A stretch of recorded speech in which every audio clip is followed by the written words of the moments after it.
አለች አንተ ግን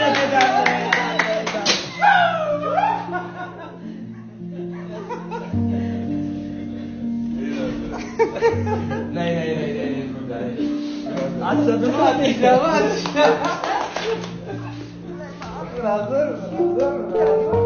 ኮንግራ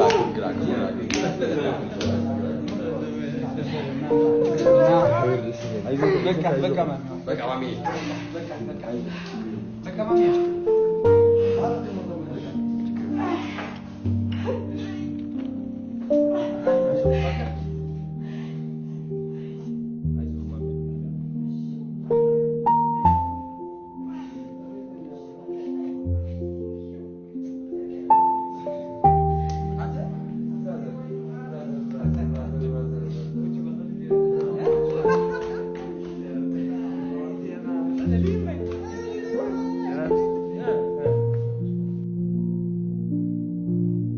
ሰበር ዜና አለን።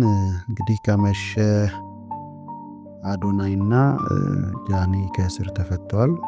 አዶናይም ያው እዚህ ጋር እንደምትመለከቱት ከሚወዳት እናቱ ጋር ተገናኝቷል፣ ከቤተሰቡ ተገናኝቷል።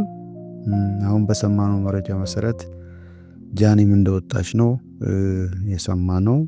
የቀሩ ቲክቶከሮች አሉ፣ እነሱ ደግሞ ሰሞኑን ይፈታሉ ብዬ ነው ተስፋ የማደርገው። ለአዶናይ አድናቂዎች፣ ወዳጆች እንዲሁም በፍትህ ለምታምኑ ያው ዛሬ እንግዲህ ደስ ብሎናል። መጀመሪያ መታሰር አልነበረበትም፣ ያለ አግባብ ነው የታሰረው። ሌሎቹም ቲክቶከሮች እንደዚሁ እንዲፈቱ ትግል እናድርግ። አዶናይ እንኳን ለቤትህ አበቃ፣ እንኳን ደስ አለህ ማለት እፈልጋለሁ።